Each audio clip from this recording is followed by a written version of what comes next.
Después venimos a buscar. Bueno, muchísimas gracias. Bueno, ¿qué tal?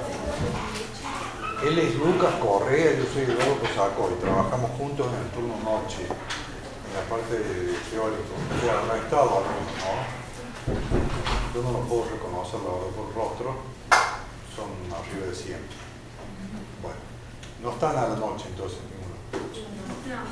¿Van a rendir como libre ustedes? No. ¿La asignatura? Ajá.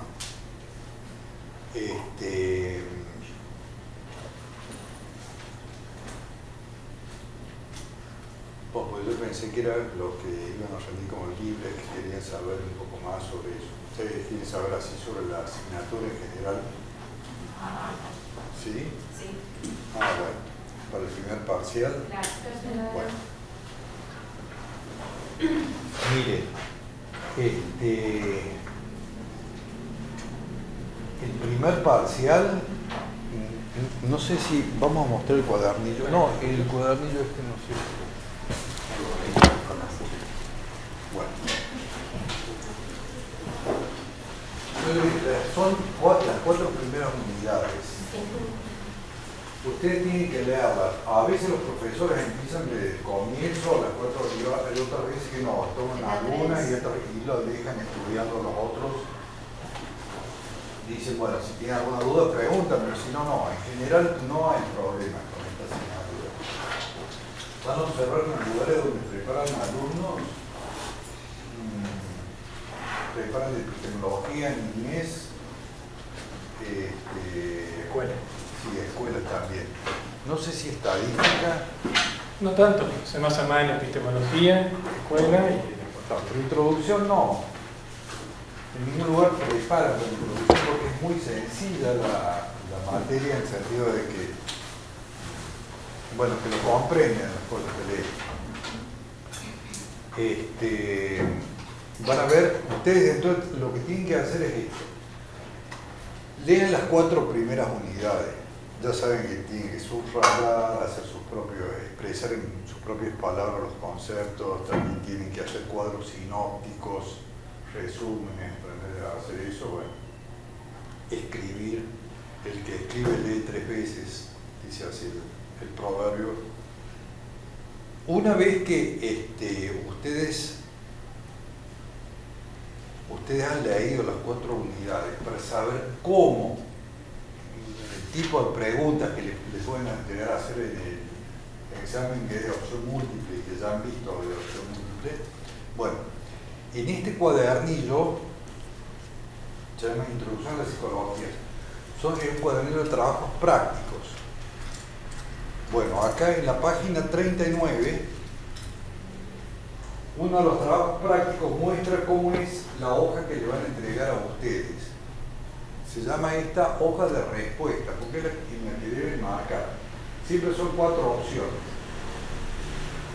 Y esta otra le van a dar en el examen, le van a dar primero la hoja de respuestas. Ustedes ponen ahí el número de tema que les ha tocado. Eso no hay problema. Bueno, y después las preguntas que les hacen. Como un muestreo de las preguntas que les hacen. Se las puedo leer ahora, si ustedes quieren. Lo que pasa es que no, el chiste es leerlo primero uno a las cosas y después hacer este muestreo. Pero bueno, he visto de que los alumnos ya se generan ellos sus propias preguntas y se intercambian. Ustedes generan algunas preguntas y se las dan al otro compañero para que las responda y el otro le da a ustedes, siguiendo un poco a esto. Entonces, bueno,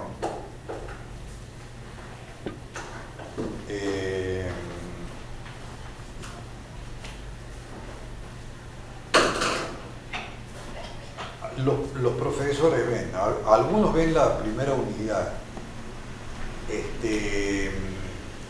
Supuestamente se superpone con algunos contenidos del curso de nivelación, pero está presentado de otra manera, así que las preguntas que les hacen obviamente se complementan con lo que han estudiado, pero no se responden leyendo del texto.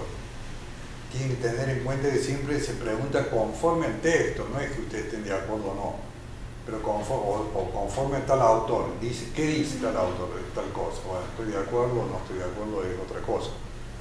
Pero esa es la forma. Este cuadernillo lo pueden conseguir en el centro de estudiantes. No sé cuánto sale, pero calculo que no debe ser caro.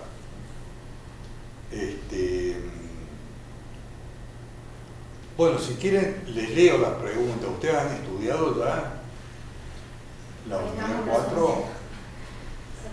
Resumiendo. O sea, sentarme a estudiar todavía no. ¿Lo han leído? Sí. Bueno. Entonces, yo les hago las preguntas para que ustedes tengan una apreciación de qué se les puede llegar a preguntar así en una situación de examen. No hay problema si quieren anotarlas porque esto es algo público. Y ustedes me dicen entonces las respuestas. Por ejemplo, esto de la unidad 4. En la unidad 4 vieron que estudian 3 teorías ahí, la teoría esa de McLean, pero muy poco se le estudia. La de los 2 hemisferios cerebrales y la teoría esta de Freud, que ahí le llama las 2 tópicas. Dice la primera pregunta, ¿cuál de estas afirmaciones no se corresponde? Fíjense cómo algunas veces preguntan, la cosa dice, no se corresponde con lo que se conoce sobre el funcionamiento del hemisferio izquierdo. O sea, ¿cuál de estas afirmaciones es falsa en relación a lo que se conoce del hemisferio izquierdo?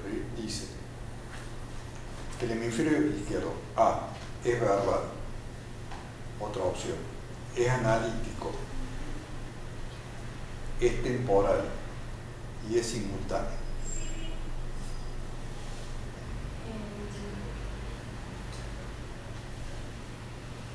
La última me parece que no es. La última, Porque efectivamente. el hemisferio derecho es global, simultáneo y el hemisferio izquierdo es secuencial. Sí, se dice trabaja en paralelo. Paralelo quiere decir que pueden hacer varias actividades al mismo tiempo, entre que secuenciales que es una después de la otra. Eso significa. Entonces, bueno, no hubiese interpermiso.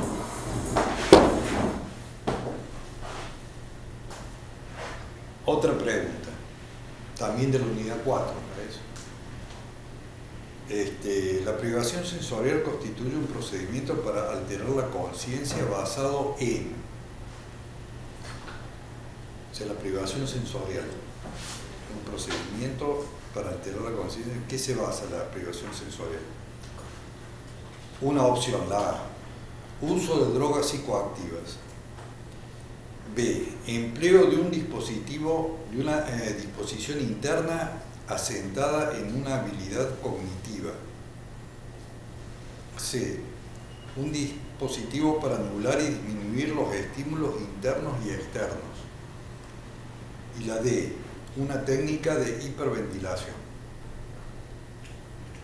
Entonces la pregunta dice, ¿la privación sensorial constituye un procedimiento para alterar la conciencia que se basa en qué? ¿En estas drogas o en una disposición cognitiva? Disposición cognitiva se refiere, por ejemplo, los que hacen meditación, un método cognitivo que tienen para producir un estado alternativo de conciencia. Cognitivo porque es mental, o un dispositivo para anular o disminuir los estímulos internos y externos. La privación sensorial, ¿qué es? O una técnica de hiperventilación. ¿Saben lo que son los estados alternativos de conciencia, no? Bueno, ahora la conciencia de ustedes es más o menos parecida a la mía. Estamos prestando atención y todo esto, no es un estado alternativo de conciencia. Pero bueno, acá viene por ejemplo la hiperventilación. Si ustedes empiezan a respirar profundamente, exhalando, inspirando mucho aire y exhalándolo, inspirando y exhalándolo, se les va a producir un mareo en determinado momento. Bueno, si continúan así, llega un momento que se produce un cambio en la conciencia,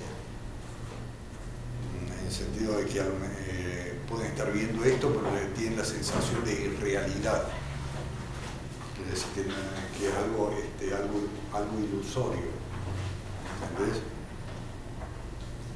Bueno, ahí se ve la hiperventilación. Nosotros vemos los efectos que tiene la hiperventilación y la hipoventilación, porque se toca un punto ahí que es las técnicas orientales. Los orientales usan eso mucho para hacer estado de pranayama, es eso. Está bien.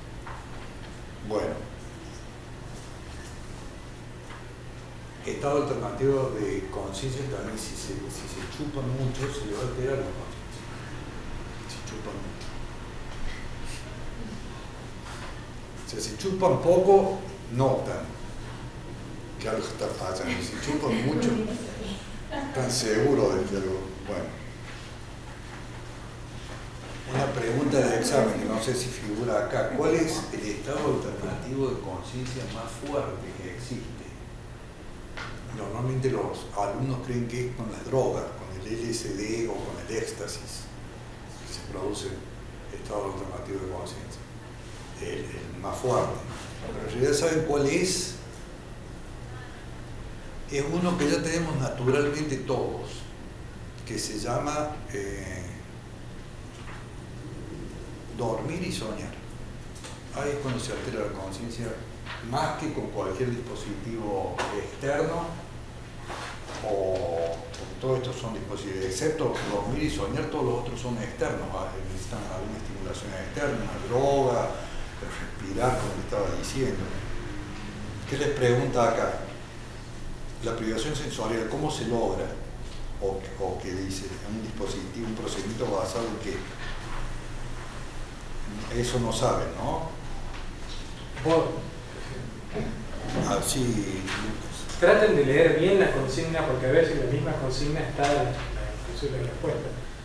Este caso, por ejemplo, dice privación sensorial. La privación sensorial, ¿qué vendría a ser para ustedes?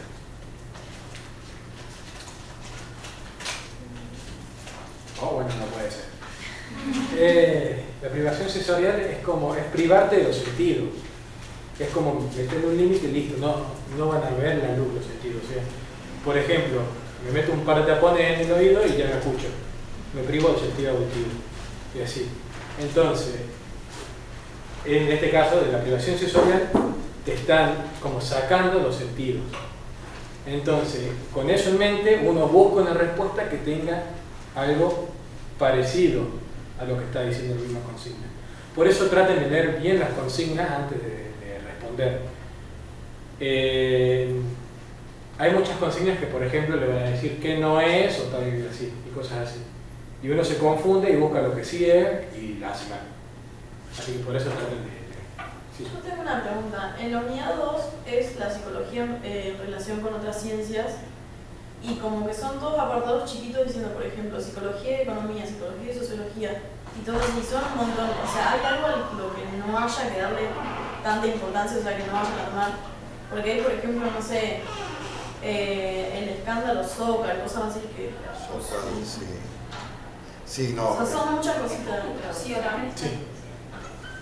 también están las funciones lineales, todo eso es como que me Sí. parece que es como muy micro, más Sí, no. micro, sería como muy demasiado detallado, no sé Sí. si es tan importante. Todo eso lo estudiaron en secundario ustedes, ¿eh?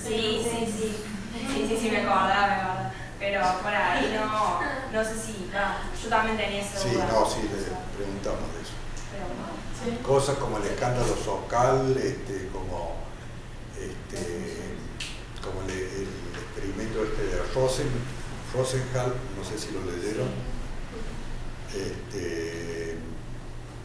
Después de toda esta cuestión, nosotros preguntamos qué es una función lineal positiva, una función lineal negativa, un coeficiente de correlación que tiene que ver con las funciones esas. También eso está en la unidad 3, sí, también lo preguntamos. Los escándalos y eso muchos no lo suelen tomar porque son más como para ejemplificar. Claro. O los efectos. Había una que en la unidad 3 de error, el atributo puede ser. Fundamental dilución. El efecto Barlow y todo eso. Sí, eso no me había quedado muy bien en claro. O sea, recién el otro día me puse a leer un poco la unidad 3. Pero como que lo dejé ahí porque no lo tenía, o sea, no entendía bien los ejemplos. Claro, porque muchos de los ejemplos están en este cuadernillo. En realidad este cuadernillo complementa también el texto. Bien. Entonces ahí aparecen demostraciones. En este cuadernillo la idea era que ustedes pudieran hacer demostraciones de las cosas que van estudiando. Ya vamos a llegar a esa, le llamo ilusiones cognitivas. Ilusiones cognitivas no se refiere a que están viendo así una línea más larga de la otra, cosas por el estilo, sino la interpretación es la ilusión, es la forma de interpretar las cosas. Bueno, acá es un dispositivo para anular o disminuir los estímulos internos y externos. Eso es la privación sensorial. Le llaman tanques uterinos también en su momento, ¿no? Ahora pasó un poco de moda ese nombre. ¿Por qué? Porque son tanques así grandes que incluso en algunos lugares hay, porque produce relajación si uno se mete ahí, pero lo tapan, hay agua dentro, un agua a temperatura muy agradable y no sé, la persona no se puede ahogar porque es un agua que tiene unas sales que lo mantienen a flote siempre, o sea, está muy pancho, digamos así, no escucha nada, no ve nada, no hay sonido, viendo un lado de los sonidos, no ve nada, toca una sola cosa, que es justamente el tanque o su cuerpo, ¿no? Bueno. ¿Está lleno de agua? Sí, por eso le llaman tanque uterino porque se supone que así debe haber estado el bebé en la panza de la madre, flotando y bueno, ahora sabemos que sí, escucha cosas, pero todo disminuido. Hay una serie donde se le sumergió una nena en un tanque cerrado lleno de sales para que ella pueda entrar en su mente y bueno, averiguar cosas que le había pasado de chica o algo así. Claro, bueno. Como que eran científicos donde ellos la colocaban a ella ahí para que no recibiera ningún estímulo y pudiera conectarse con su mente y ellos indagar a ver qué pasaba por su cabeza. Es interesante. Ahora, viste que surgió esto con la tortura, ¿no? El descubrimiento surgió con la tortura porque era justamente te volvés loco si te dejas mucho tiempo adentro. Te volvés loco porque se ve que el cerebro necesita alimento y si no lo tiene, lo genera. Entonces empiezan a tener alucinaciones, pánico, ataques de pánico también te generan. Cierta cantidad de tiempo, no mucho tiempo, si no es muy relajante. Se hace una psicosis experimental, psicosis locura, una locura experimental y transitoria, lo saca de ahí y ya está. Pero el hecho que la persona sale muy sugestionable. Eso es lo que descubrieron, sale muy sugestionable o crédula. Entonces muy ingenua y ahí le sacan la información. Fue una forma de hacer tortura sin torturar el cuerpo estrictamente, una tortura mental. Bueno. Ahora dice, por ejemplo, bueno, esto de la unidad 5, la percepción es un proceso activo por cuanto, pero eso no se los voy a leer porque es de la unidad 5, pero fíjense la estructura, cómo está escrita. Dice, la percepción es un proceso activo por cuanto no es una forma de pensar. O sea, no es una cuestión solo biológica. No es una forma de construir la realidad. No es un proceso automático. Bueno, eso en la unidad 5 lo van a ver. Pero tienen que prestar atención a la forma en que se le hacen las preguntas. Muchas veces es tal cosa, según esto no es tal cosa. Van a tener opciones como esta que viene ahora. Dice, Este es fácil porque es de la 1. El texto en el que el profesional cuenta sus datos personales y los títulos universitarios como promedio de notas en los mismos, becas y otros antecedentes se denomina revista, base de datos, currículum vitae o ninguna de las anteriores correctas. Currículum vitae, ese es fácil. Pero fíjate que una opción que tenían acá, ninguna de las anteriores es correcta. A veces esa es la correcta, ninguna de las anteriores. Dice una pregunta, también esta vez es de la unidad 1. Para localizar en una base de datos los títulos científicos publicados sobre un tema, dice A. Se utilizan las palabras clave o keywords del tesauro pertinente. ¿Saben lo que es el tesauro? O tesoro, en latín tesauro. Es un libro que tiene que registra los términos técnicos básicos. Entonces te dice, no es que te los defina, sino que te dice con cuáles otros están relacionados. Bueno,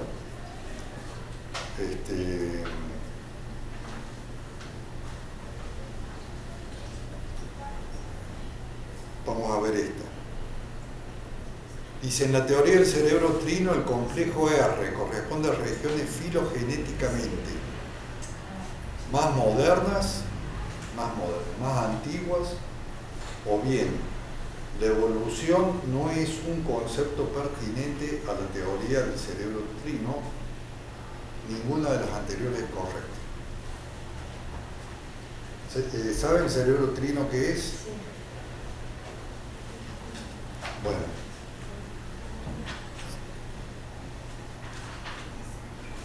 Cerebro trino, ¿qué es? Este cuadernillo les va a servir a ustedes para varias cosas. Este es el cerebro trino. Los primeros anatomistas dijeron, esta parte más interna, que sería la parte interna que comunica con la columna vertebral, se llama cerebro reptílico. Lo llamaron así. Hay una parte intermedia que se llama cerebro límbico o emocional. Y la parte más externa se llama corteza o cerebro humano. ¿Por qué? Profe, Sí. la segunda parte también no se puede caracterizar como mamífero. ¿Cómo? Como mamífero también la segunda parte. Sí, cerebro emocional o mamífero, porque claro. Y el otro reptílico, porque bueno, porque no, la verdad pues no sabían mucho de la vida de los reptiles, los discriminaban mucho, esa es la verdad. Pero bueno, ahora se sabe más cosas, sabe, por ejemplo, inteligencia animal, se saben algunos animales que son aves, se creen no eran inteligentes, ahora se sabe que son muy inteligentes, más que los mamíferos, siendo que filogenéticamente son anteriores. Filogenéticamente saben qué quiere decir todos, ¿no? Especies antecesoras a la nuestra, pero que son antepasados nuestros también. Derivamos de troncos comunes. Aunque ustedes no lo crean, de alguna manera todos en algún momento tuvimos que haber sido algas verde-azules, que se consideran los organismos más primitivos que hay. Y de ahí se fue abriendo las diferentes ramas, la evolución, todo eso. Bueno. Profe, ¿puede leer la Sí. pregunta esa de nuevo? Sí, vamos a ver. Esto porque no la tienen escrita, por eso si la tienen escrita se les facilita, porque la vuelven a ver a la pregunta. En la teoría del complejo del cerebro trino, R corresponde a regiones filogenéticamente más modernas o más antiguas, o la evolución no es un concepto pertinente a la teoría del cerebro trino. Chao. O ninguna de las anteriores es correcta. Creo que es la última, ¿no? O la primera. Pasa Si que yo les digo la que- palabra moderna, estamos Sí. hablando de Si yo le digo que la parte esa Más moderno, más antiguo. más antiguo quiere decir O sea, de lo filogenético más moderno, más antiguo. claro, quiere decir adquisición, una adquisición más moderna o más antigua. El cerebro R, que es ese que, interno que conecta con el más antiguo. O sea que es la 1, Claro. Ahí tiene usted el centro, ¿saben lo que tiene ahí? Se llama tronco cerebral, eso. Es la parte más delicada de todos. Ahí tiene el centro de respiración, tiene el centro de la presión,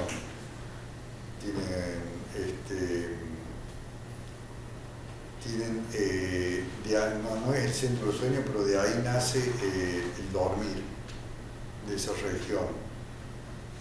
Tienen temperatura, el control de la temperatura es crítico. Esa parte se daña y es la, digamos, la que más grave de todas. Bueno, entonces son regiones filogenéticamente más antiguas o adquisiciones más antiguas. ¿Entendés? Bueno. Después otra dice, esta es de la unidad 4, ¿qué postula la teoría de la especialización hemisférica? A ver, díganme ustedes, ¿qué postula la teoría de la especialización hemisférica?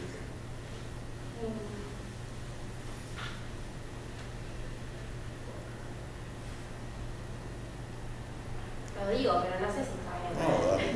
La separación de dos hemisferios, uno derecho y uno izquierdo, que uno está más especializado en algunas cosas y otros en otras. Por ejemplo, el hemisferio derecho está más especializado en lo que es las imágenes, lo no verbal, que también se denomina como ontológico, me parece.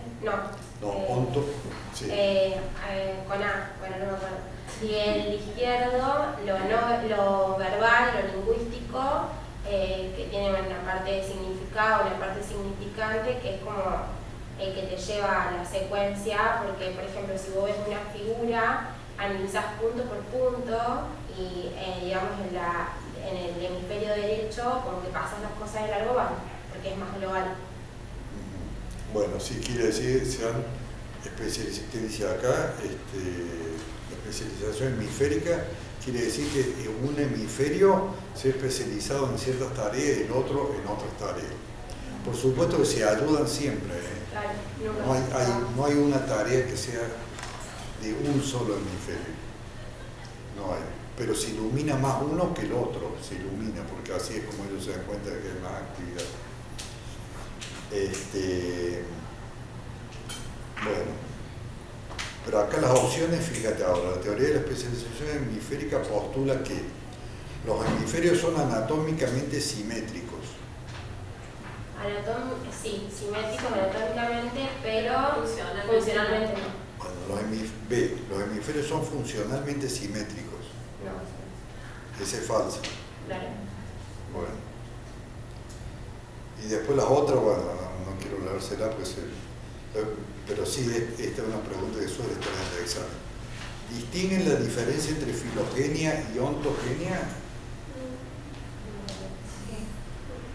Ontogenia tiene que ver con el desarrollo de un individuo.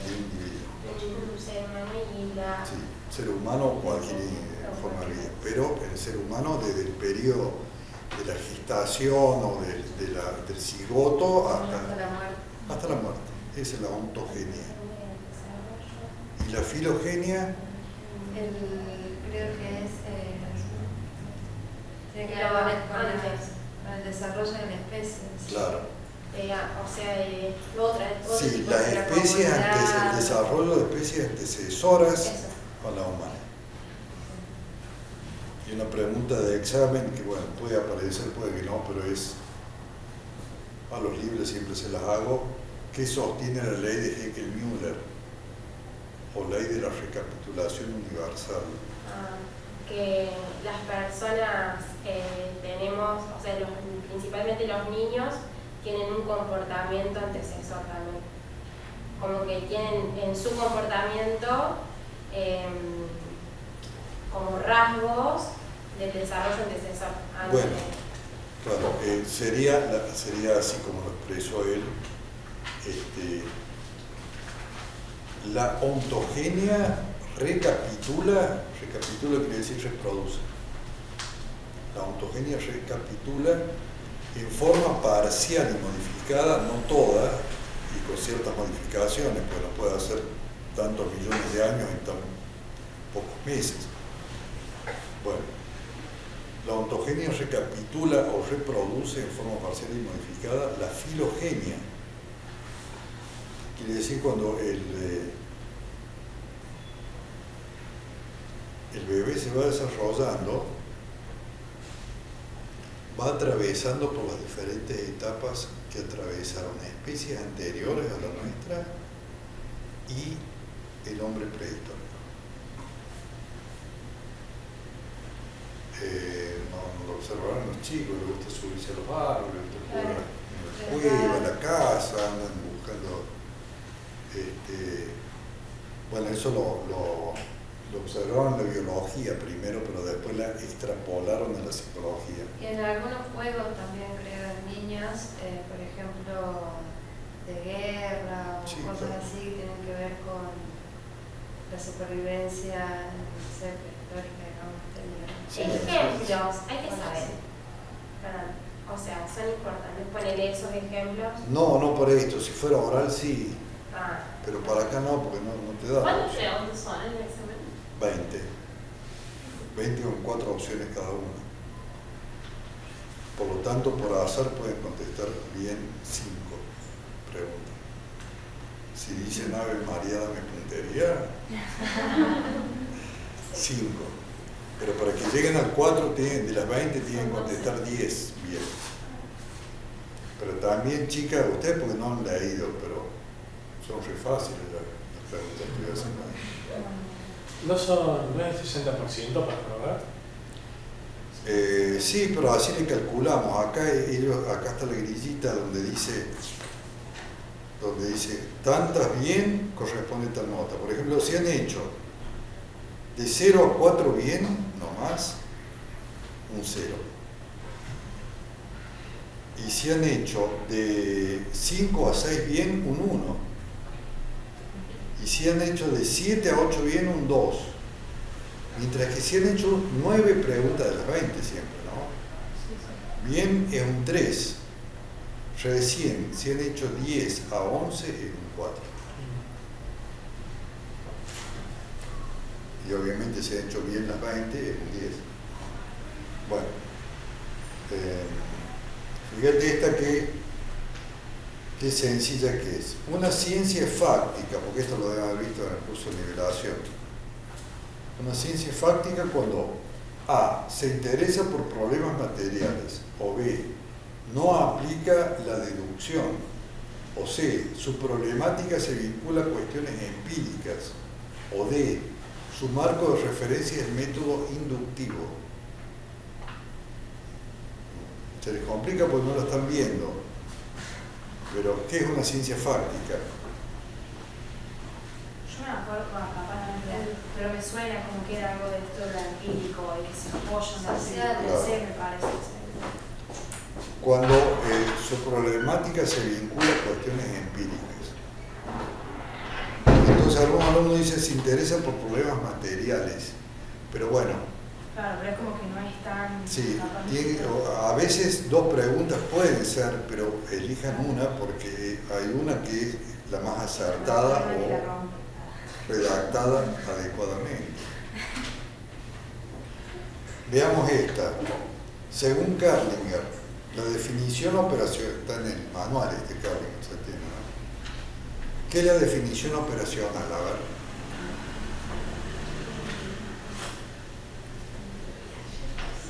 Vieron que normalmente todos hablamos de definición, pero en ciencia está la teórica y la operacional.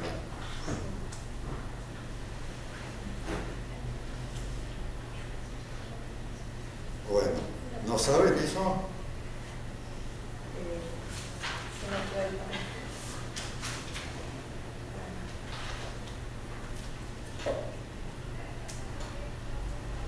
No se los leo porque se le va a hacer bochinche en la cabeza, pero les quiero decir, ese tipo de preguntas. Es como que las teóricas, bueno, igual que son trampas, pero No, no sirve. No tanto, hice un experimento de dejarlo a los alumnos hacer el examen a libro abierto. Sí. Sí, y los comparé con los alumnos que lo hacían en libro cerrado. Y no hay diferencias. Porque la persona que no ha leído antes no sabe dónde buscar en el libro. Todo un problema. No hay diferencia, vos sabés. Así que podría ser, si lo tomo yo el parcial, les puedo dejar el libro abierto. Pero sí, pero no. Podríamos probarlo, En fin, ha cambiado mucho la educación, esa es la verdad. Ha cambiado mucho la educación y los propios ministros de educación no saben a dónde va las cosas, nadie sabe. Pueden perder el trabajo los ministros de educación también, como sigue cosas. Bueno, la definición operacional es la que utilizan para demostrar algo. La teórica no es para hacer una especulación, ¿cómo se llama? Una conceptualización.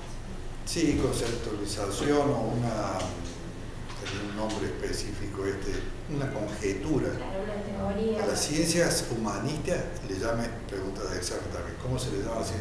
Conjeturales. Conjeturan porque quiere decir que especulan o imaginan o suponen. Pero demostrar algo requiere una definición operacional para hacer un experimento, por más sencillo que sea. Por ejemplo, yo puedo decir, los estudiantes de psicología son muy neuróticos. Entonces me dicen, bueno, definime qué es para vos la neurosis. Y son tipos así muy irritables, de mal carácter, que tremendizan todo. Bueno, está bien. Eso es definición teórica. Ahora decime, ¿cómo sé yo de esta persona si tiene mal carácter, si tremendiza las cosas, si es problemático, si es chinchudo, si es nervioso? ¿Cómo saben eso? Ustedes me van a decir muy sencillo, lo observo. Pero observar es más difícil de lo que parece. ¿Qué hay que observar en particular? Aparte no es lo que observan ustedes, tiene que ser algo que todos podamos observar, ¿entender? Porque si no, ¿qué chiste tiene? Tenemos que ponernos de acuerdo. Entonces usted, definición operacional la estoy inventando, me la pueden cuestionar. Ese tipo de, si se anda comiendo las uñas es neurótico, o lo único que sé que es un indicador de neurosis o un punto a favor de la neurosis. Ustedes me van a decir, bueno, eso no tiene mucho sentido, sí, no interesa, pero quiero decir, eso es una definición operacional, algo que ustedes pueden ver y que los otros pueden ver, que es objetivable, que no sea subjetivo. Me parece que está medio chinchudo, no. Tiene que ser algo objetivo. ¿Ves?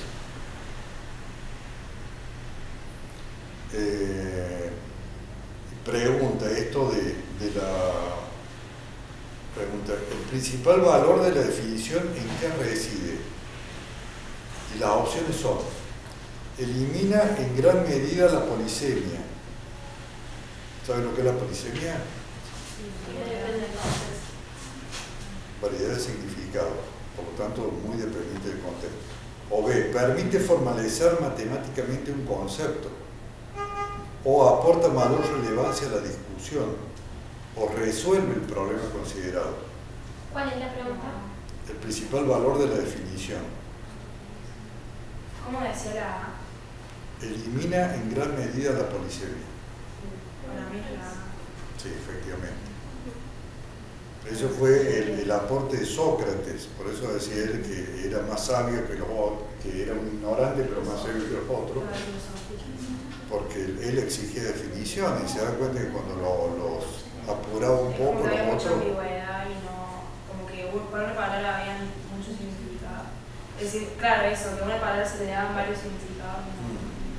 Sí, normalmente no somos conscientes de eso porque no profundizamos algunas conversaciones. Pero Pero si ustedes profundizan conversaciones por más banales que les parezca, va a llegar un momento en que van a tener que decir, bueno, ¿estamos hablando de lo mismo? ¿Estrictamente de lo mismo? Creo que dimos el ejemplo con la cipolitakis. Yo le digo, bueno, la cipolitakis es frívola. Y todos van a decir que sí. Pero si conocen cosas de la cipolitakis y estamos hablando de ella, van a aparecer hasta que uno salta y dice, bueno, pero eso no es frivolidad, escúchame, eso que hizo es tal o cual otra cosa. Entonces ahí está evidenciando de que no tiene una definición todavía totalmente consensuada a todos. Puede que el otro le diga sí, está bien, o puede que le diga no, para mí eso también es frivolidad, sí. Entonces, tienen que ponerse de acuerdo en eso. Por supuesto que acá dice aporta mayor relevancia a la discusión, es cierto, resuelve el problema considerado, bueno, no es cierto, pero ayuda a resolver el problema considerado. El método científico comienza con una buena definición, si han podido definir bien las cosas y operacionalizado. Dice esta pregunta, ¿la psicología social qué estudia? Uy, se cortó ahí, fue la última pregunta. Bueno. La psicología social cognitiva, que es la que vemos nosotros, tiene esa orientación experimentalista y cognitivista, pero hay una lectura social, incluso de temas clínicos hay una lectura social. Nosotros estudiamos hipnosis y muchas de esas cosas que están en la unidad 4, que también le preguntamos. Bueno, tiene una interpretación social. Bueno, la psicología social estudia cómo nos vemos a nosotros mismos, cómo nos presentamos y cómo formamos opiniones de las otras personas. Pero bueno, ahí está, yo le había dado, bueno, esta 11 se coló ahí, pero bueno, le había dado 10 preguntas para que tengan una idea. Profe, eso de que estudia cómo nos vemos de nosotros mismos vendría a ser todo lo de las ilusiones. Claro. Toda la ilusión, probablemente se le pregunte en el examen cuáles son las ilusiones cognitivas que se mencionan que dependen de la introspección y cuál es la ilusión cognitiva que se mencionan que dependen del trato social, o no dice método clínico, pero sería el trato, la forma de método clínico es un trato social, así relación paciente-cliente, entonces, cliente-profesional. Bueno, entonces esas preguntas sí les hacemos. Después les preguntamos el error fundamental de atribución supone que lo ubican el error fundamental de atribución. A ver, les hago acá como pensar. Supone que nos creemos superiores al promedio, sería la A,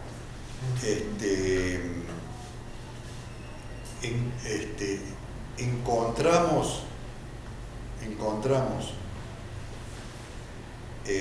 confirmación de creencias que nosotros tenemos por el modo de hacer las cosas, sería la B.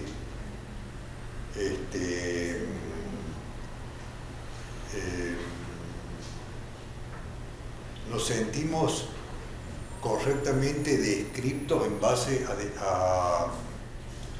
descripciones, disculpen la redundancia, a descripciones generales, sería la C. Le pongamos una D. Somos más sensibles a los factores contextuales para explicar nuestra conducta y a los factores disposicionales para explicar la conducta de los otros, sería la D. ¿Cuál es esa? La 4. Claro. Cuando ustedes hacen las cosas, sobre todo si se hacen mal, si han hecho una falta, son más sensibles al contexto. Lo hicieron porque había tales y cuales motivos. Si lo hace otra persona, son más inclinados a darlo como rasgo de personalidad ese.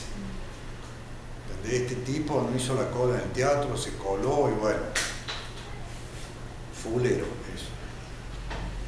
Y como lo ve el otro, dice, estaba con una chica que se me hizo tarde y la iba a perder, si no me encontramos acá, estaba entusiasmado, no, desesperado, salté ahí. Entonces, él lo ve como una cuestión contextual y los de la cola lo ven como una cuestión disposicional o de la personalidad de este tipo. El cerebro humano usa ambas explicaciones para juzgarse a sí mismo y para juzgar a los demás. Lo que pasa es que está más inclinado, es más sensible para descubrir claves de contexto cuando nosotros hacemos algo indebido que cuando los otros lo hacen. Pero bueno, utiliza esas dos formas de explicación. Uno se llama, en epistemología se llama explicación evolutiva y explicación interactiva. No son incompatibles. De hecho, el cerebro las utiliza ambas. Y las pondera, ¿sabe qué quiere decir ponderar? Le da un peso a cada cosa. Le da un peso a cada cosa. El cerebro es una computadora fantástica. Les decía a los alumnos del turno noche, está promediando constantemente. Cuando estudien en estadística bayesiana, van a ver qué es eso, el cerebro. Es un promediador bayesiano. Bueno, eso ya lo van a ver ahí. Entonces, bueno, así son las preguntas, ¿me entienden? Yo creo que el libro, si lo leen 2 veces con atención, y hacen su resumen, y después se manejan con las conclusiones al final de cada capítulo, aprueban y por muy buena nota. ¿Se puede promocionar esta materia? Sí, se puede promocionar. Sí, y buscamos la promoción. ¿Cómo es el tema de Buscamos activamente la cátedra. los horarios para rendir eso? Bueno, los que lo hacen con en las comisiones de la mañana y de la tarde van a rendir con el profesor Disogra. Él tiene un turno que es para los de la mañana y otro que es también para los de la tarde. Y yo veo que los publica ahí. ¿Pero son parciales distintos? No, son todos iguales. Falta el turno noche. Es el 16, ¿no? Porque ahora no vienen el 11. Yo creo que va... no, el 16 creo que va a ser. Tengo entendido sí. que rendimos todo el mismo día, lo único que cambia es el horario por la terminación del DNI. Claro, porque Sí. ahora decís que con Marino rendían el viernes. ¿Este viernes rendían con Marino? Sí, Sí, porque empezó antes. Bueno, pero no hay nadie del turno noche. Bueno, ¿qué otra cosa les podría decir? Después de lo que han leído lo habrán entendido todo. Mira,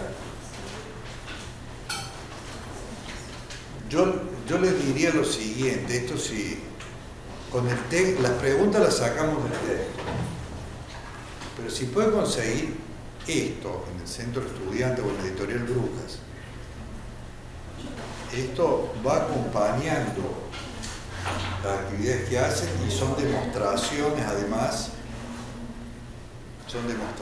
por ejemplo, que a lo mejor les cuesta, o el heurístico de representatividad, ¿lo vieron? Unidad 3. sí. ¿Saben lo que es? Sí, suena raraza la palabra heurístico. Son estereotipos. O sea, estéreo quiere decir todo en griego. Estereotipo quiere decir que usted tiene una idea de algo, pero que yo digo que el estudiante de psicología, tengo una idea del estudiante de psicología y lo generalizo para todos los estudiantes de psicología. Bueno, eso es inevitable, nos pasa siempre con todo. Generalizamos así, tenemos estereotipos. Son flexibles, podemos cambiarlos. Bueno, pero acá se dan demostraciones de cómo existe el estereotipo. Ustedes lo palpan directamente, dicen, bueno, efectivamente, y pueden hacer experimentos también. un problema es que normalmente la persona espera llegar a final de año o terminar la carrera para decir, bueno, puedo hacer un experimento. En realidad no, se pueden hacer ahora los experimentos. Bien hechos, muy interesante. La cuestión de las fórmulas, esas matemáticas, bueno, olvídense, tengan un experimento ingenioso y la fórmula se la hace cualquier persona. Bueno, Lucas es bueno en eso, ¿ves? Lucas es bueno.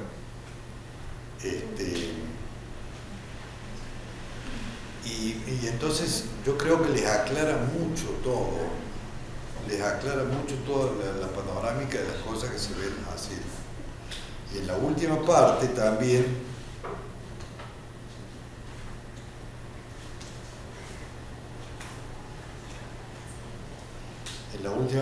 dice, lecturas que facilitarán al estudiante que rinde en condición de libre aprobar el examen teórico y el examen práctico.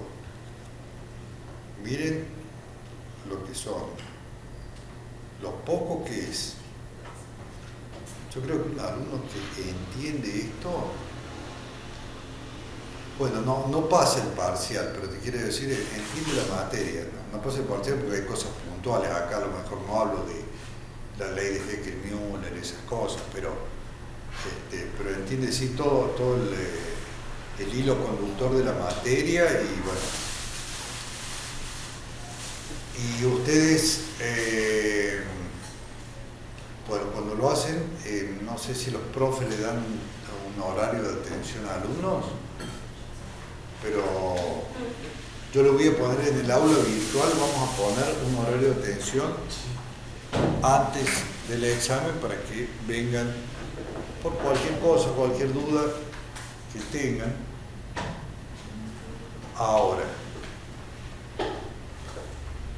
ustedes quieren ser profesionales y quieren hacerlas como profesionales, imagino yo, ¿no? O pueden venir por curiosidad también, puede que a lo mejor tengan la vida asegurada por otro lado, pero si quieren trabajar en esto,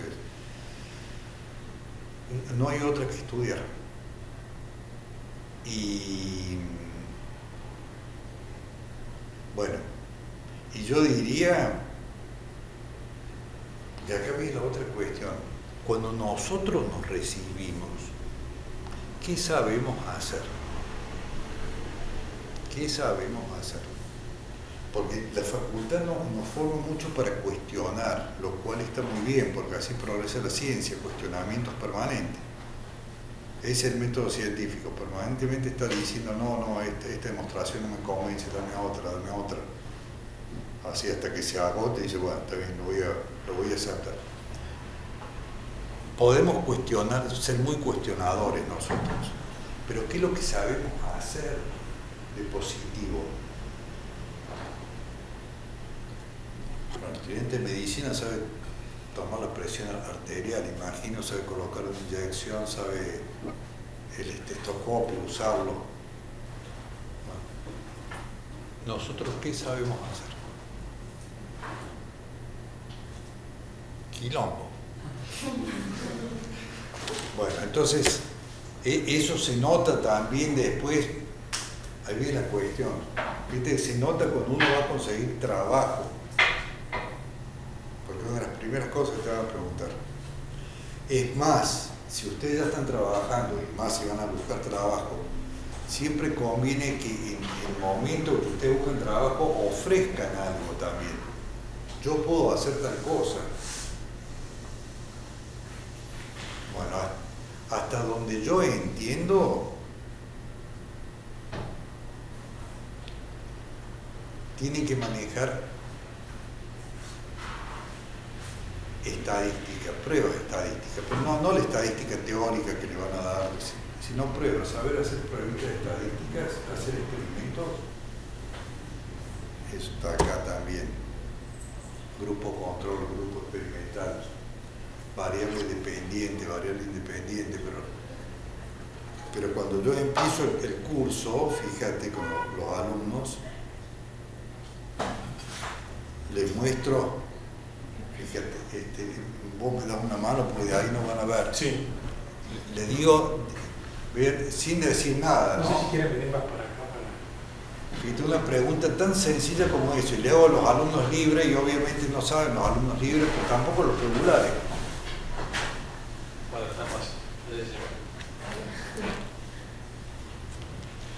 La consigna es, hay una persona peligrosa ahí, porque es un asesino. Salió en los diarios, todos esos son fotos de los diarios. Si ustedes no tienen otra más que basarse en la fotografía y tienen que decir quién es la persona peligrosa ahí, con honestidad, supongo que fue una cuestión de vida o muerte, pero usted me dice, bueno, esta noche lo va a pasar con esa persona.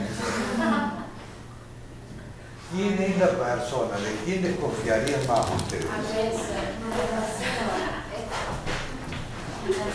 Ay, sí, tuve que ¿No?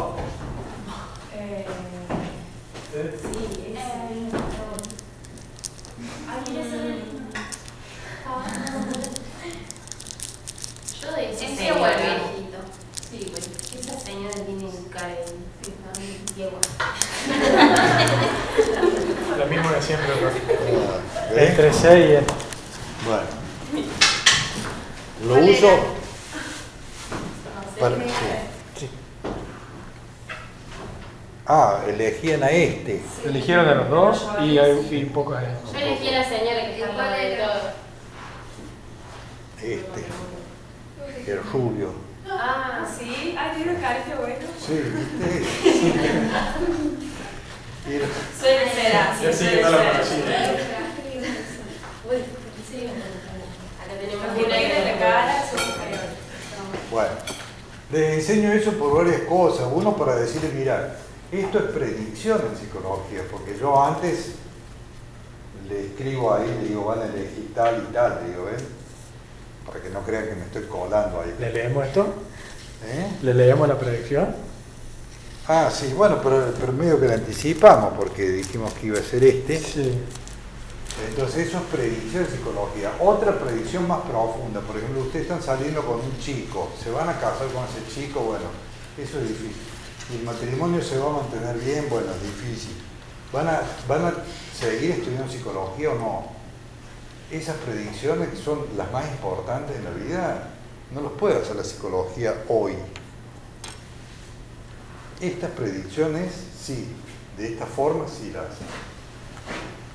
Pero no solo la predicción es ciencia, tiene que ser predicción y explicación. Después viene la otra pregunta, ¿por qué han elegido ese mayoritariamente? Entonces yo digo por lo siguiente, porque yo antes decía que era porque es más feo, Sí. que después es más feito, pero además es el único que está Por la haciendo forma de una mirar, Sí, tiene como cara como de sonrisita. pícaro, no sé. Claro, sí, no, el ojo saltó y Verdad. no te da confianza. Bueno, entonces yo le digo, ahora viene la cuestión, porque esto es un experimento, ¿ves? Ustedes dicen que yo les decía, este quinto año, no, pueden empezar ahora. Vamos a ver, yo digo, ¿por qué es más feo y estaba sonriendo? Acá es muy importante ahora esto. En este experimento, ¿cuál es la variable independiente? Variable independiente en estadística le han enseñado que es el que manipula el experimentador. ¿Les quedó claro? Bueno, ¿cuál es la variable independiente acá?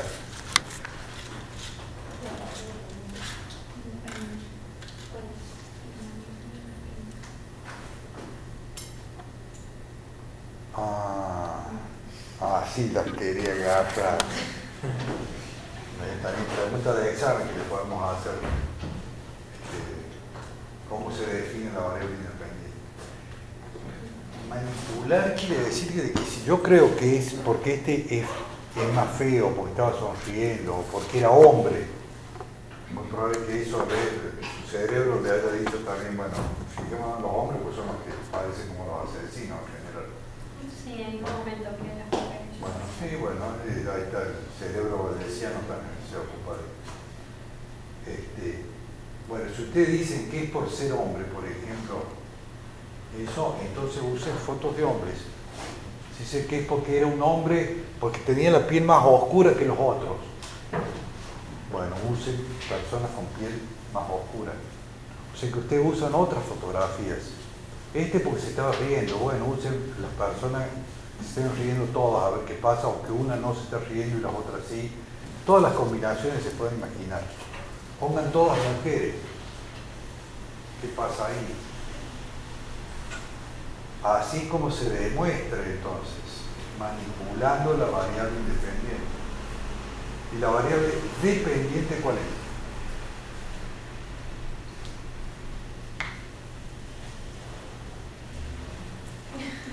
Ese está más fácil y no sé qué. Cuando yo les diga cuál es, ustedes van a experimentar lo que se llama ilusión del conocimiento retrospectivo. Yo no sabía. Sí, ya lo sabía, sí, me imaginaba. La variable dependiente es la elección que ustedes hacen. ¿Qué eligieron? ¿Cuál foto eligieron? Bueno, esa es la variable dependiente. Va a ver cuántas variables dependientes, acá son 6, bueno. Eligieron A, B, C, D, pero la elección que ustedes hacen de algo, eso es variable dependiente. Y así se hacen los experimentos. Así se hacen los experimentos. Y pueden hacerlo ustedes y pueden... No sabe, estamos en una época que si se les ocurre, por ejemplo, alguna idea original y la largan ahí por las redes, puede ser una pega fantástica. No sabemos, vivimos una época que es así.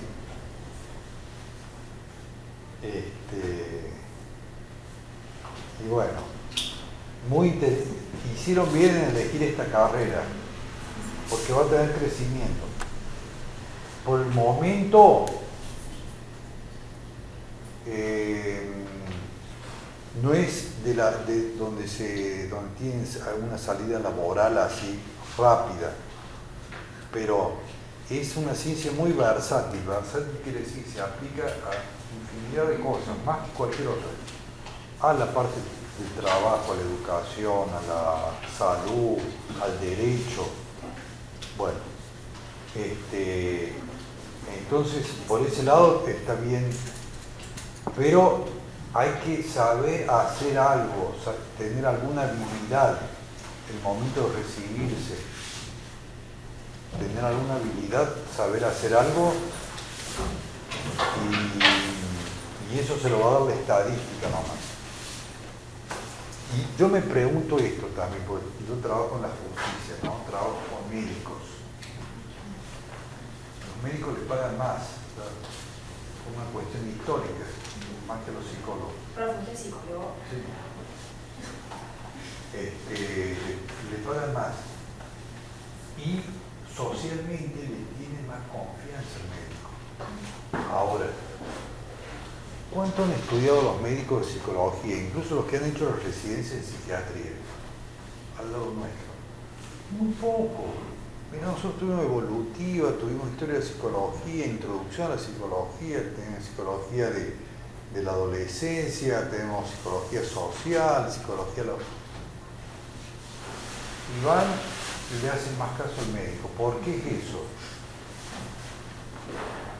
Los estereotipos que han terminado de cómo es un psicólogo y cómo es un médico.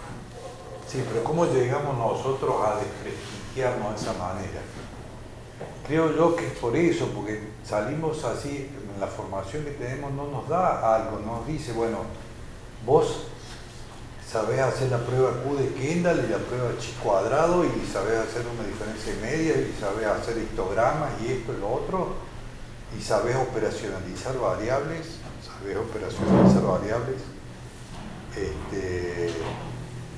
conocés ilusiones cognitivas, ellos no saben esas cosas. Bueno, pero tienen que saber hacer algo. Che, mucho gusto en haberlos conocido. Gracias, profe. Gracias, igualmente. En el ABP les digo un día antes del examen, no digo un día. Sí, a la noche. Trabajamos con este libro, yo les digo, ténganlo, porque les sirve, incluso para dar un curso breve de psicología, si alguna vez les piden.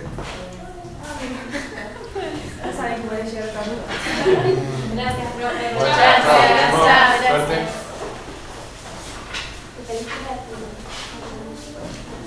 Chao. Este es grabadoncito. ¿Y esto es tuyo? No. Che. No, es del centro estudiante, nada más que no quiero tocar nada porque por ahí la cago muy fuerte. ¿No? Sí. Bueno. Muchas gracias.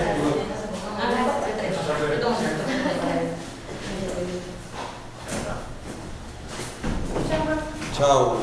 Nos vemos. Esto, ¿están por ahí las chicas del centro estudiante? ¿O si lo podés dejar abajo? Sí. ¿O lo llevamos nosotros? Ok. Mejor lo llevamos nosotros. Porque graban, no vemos. Gracias igual. Cuando se sigue grabando. Ah, eso es grabación. Claro, estaban grabando. ¿Y ya acabó? ¿O sigue No, grabando? por eso sigue. Por eso no quiero tocar nada para no joder el grabadorcito. Así que bueno, era un grupo de estudio entonces sí. Usted dice que quiere hacer un grupo, otro más así antes de rendir.